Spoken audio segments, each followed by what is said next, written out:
Takže ešte raz Robo Pukač, 10 zápasov, 6 výher, 3 prehry a 1 remíza v štýle MMA. Uvidíme, či sa dnešný zápas končí predčasne, ako väčšina zápasov MMA. Dosť často áno, končí predčasne na nejakú techniku, na submission, čo je zdanie súpera, nejakú páku a podobné, alebo nejakým KO. Budeme vidieť možno aj boj na zemi, v MMA je to povolené, budeme vidieť pestrú škálu techník. Ringový rozhodca Slavomír Dentis, takisto profesionálny boxer.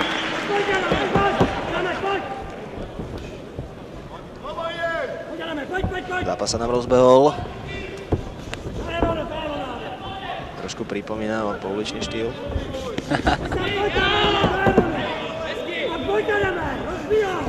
Zatiaľ pekne postojí, boxuje.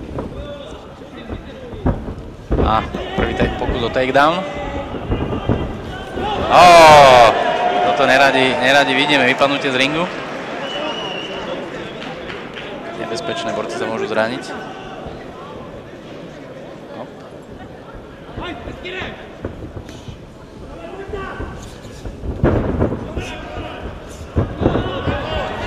Pukač teraz mal snahu o keď kolienko, no sa dostávame k zemi.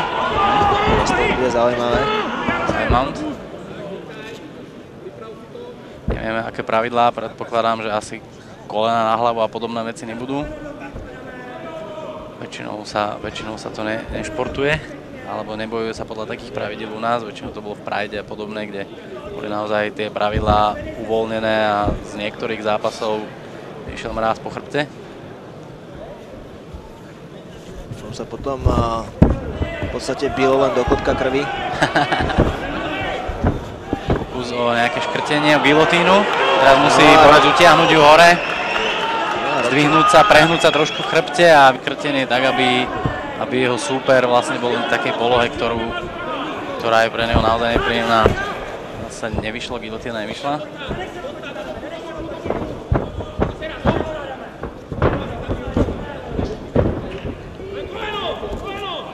Pekný sprawl, to je to bránenie v takom tom okrčení, kedy vlastne sa bráni tomu takedownu alebo tomu stiahnutiu na zem.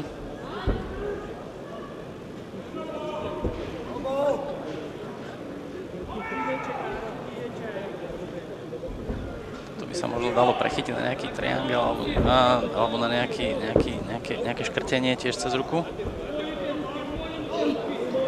Pretočenie, áno.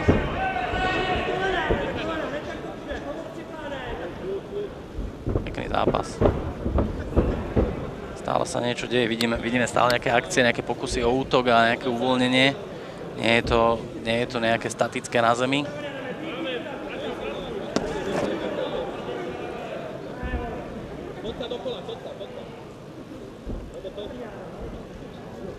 Aha.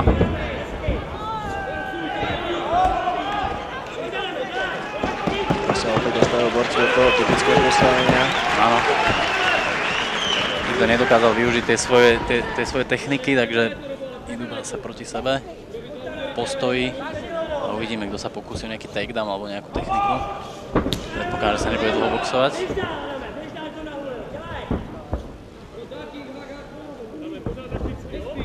No aj tá fanúšikovská základňa sa potom pravdepodobne rozdeľuje do takých dvoch základných skupín, to je MMA a tajský box. Určite áno.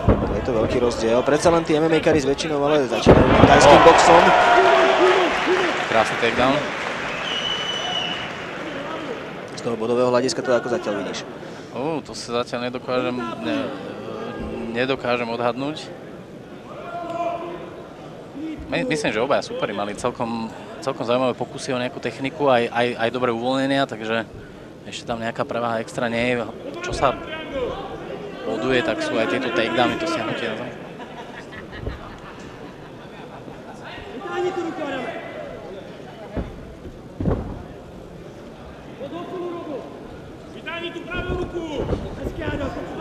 Bojujeme na 2x5 minút, 2 kola po 5 minút, čo je štandard v MMA zápasoch.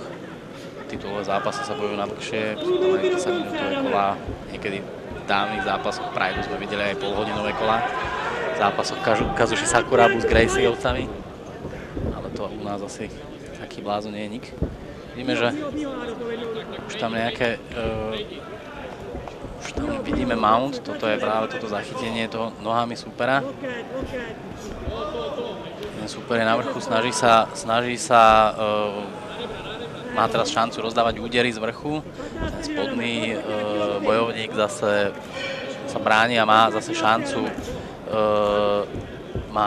o nejaké armbary alebo podobné útoky, vlastne nejaké páky na ruky a podobne. Tak sme videli uvoľnenie zase. Naozaj veľmi pekné kolo. MMA zápasy, keď sú dynamické a stále sa niečo deje, vidíme proste sled rôznych techník, tak je to naozaj krásne na pohľad. Nie je to len také bálanie na zem, ako to bolo v začiatkoch, keď proste tí ľudia síce zvyknutí možno nejaký kickbox alebo thai box, videli prvé MMA zápasy, tak veľmi tomu nechápali, ale mám pocit, že tých MMA fanúšikov na Slovensku ako keby pribúdalo, aj už ich možno viacej ako tých, čo majú radšej zápasy v postoji. Určite. Mám ten pocit aj ja. Že? Veľa thai-boxerov, ktorí v podstate sú úspešní v thai-boxe, majú dobrý pocit z toho, že to ovládajú, tak už v podstate dosiahli nejakú tú métu. Orientujú sa hlavne aj na MMA. To je taký prvý signál k tomu, že MMA už niečo znamená, a ten druhý, možno to, že MMA začína mať aj to postavenie v dnešnom večeri zhruba na rovnaký úrovni aký thajský box, takže tí ľudia to chcú, ľudia si to pýtajú. Určite áno, patrí to na takéto gala, to patrí.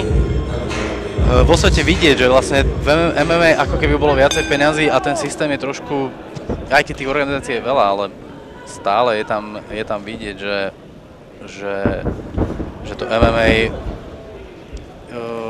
proste je zaujímavejšie. Majú to lepšie pokryté, ten thajský box a kickbox je veľmi rozdrobený, tam proste sa len tak laik nedokáže orientovať. Pre MMA fanúšika, úplného laika, proste keď mu poviete UFC, tak vie, čo je. A videli sme tam nejaký náznak nejakej páky na ruku, ktorý nevyšiel.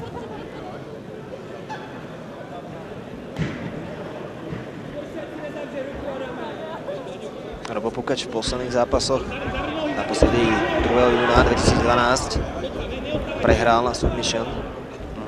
No a predtým remizoval s Miroslavom Štrbákom. Do submissionu obdržal od Mateusa Zavadského. Pre tých zbehlejších.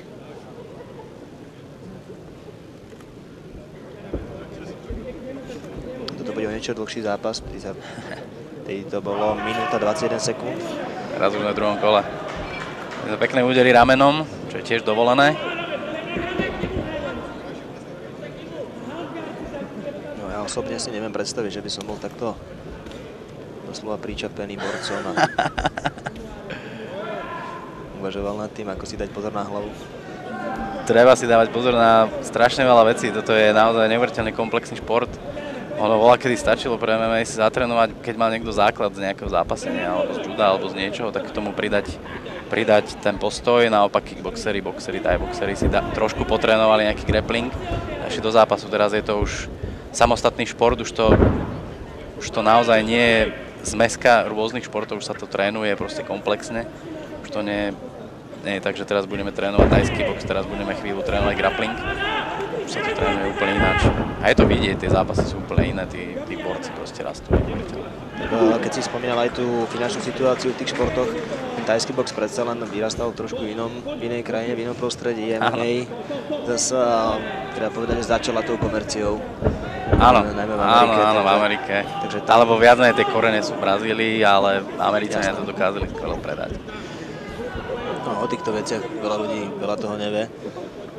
No, a myslím, že veľa ľudí to ani nezaujíma. Čo sa týka toho, že ten thai-boxer dokáže niečo zarobiť alebo nie. No a to je možno ten problém slovenského thai-boxu celkovo. Tam tie financie jednoznačne chýbajú. Tie MMA-kari sa až tak sťažovať nemôžu. Aj keď máš iný názor? Možno tým, že je to módne, takže aj na tom Slovensku viac peňazí. Mám pocit, že to MMA na Slovensku je trošku rozhádanejší, a nie že rozhádanejší, rozdrobenejší ako thajský box. Máme tam v thajskom boxe máme nejaký systém tých amatérských líg a podobne. MMA tých líg je asi viacej, alebo proste vždycky nejaká vykúkne na chvíľu tam, tu. Takže není tam nejaký rozumný systém, ale asi to má viac priaznicov, teda ja mám ten pocit, že to má viacej priaznicov. No ja keď som aj sledoval tréningy Roberta Pukača, tak on raz trénoval s Hanumanom, raz si zatrénoval v inej telocvični, zase bol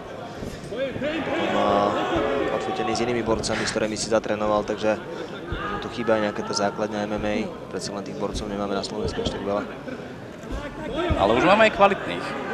Attila Vek vyhral turnaj Bellatoru, neuveriteľný úspech, teraz bohužiaľ pre zranenie. No ale Attila Vek spoločne s Robertom Pukačom a Petrom Stachom sú spoločne na tréningoch, takže tam opäť spomínam to, že tá malá vzorka tých úspešných sa spolu stretáva.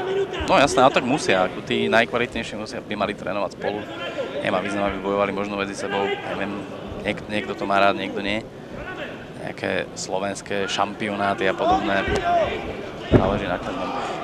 Vidíme celkom teraz nejaké pokusy o nejaké páky a škrtenia. Toto naozaj nevyzerá zle.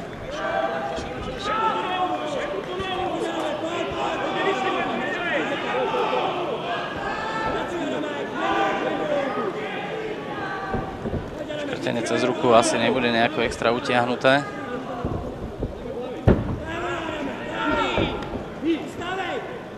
Podarilo sa. Chytanie za lana by asi nemalo byť povolené.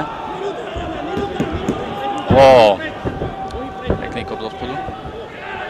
Tu je vidieť, že aj bojovník, ktorý je na chrbte, je nebezpečný, pretože ten kop tam na hlavu. Vidíme triangel. Nič. S gongom. V červenom rohu tam akurát nachádza Eliáš Kondrič, takisto zápasník MMA, teraz tréner. Myslím, že to bol jeden z prvých, ktorý som na Slovensku videl v MMA zápase. Spolu so Slavom Molnárom. Sa Robert snažil ušetriť jeden hák, ale zastavili ho lana.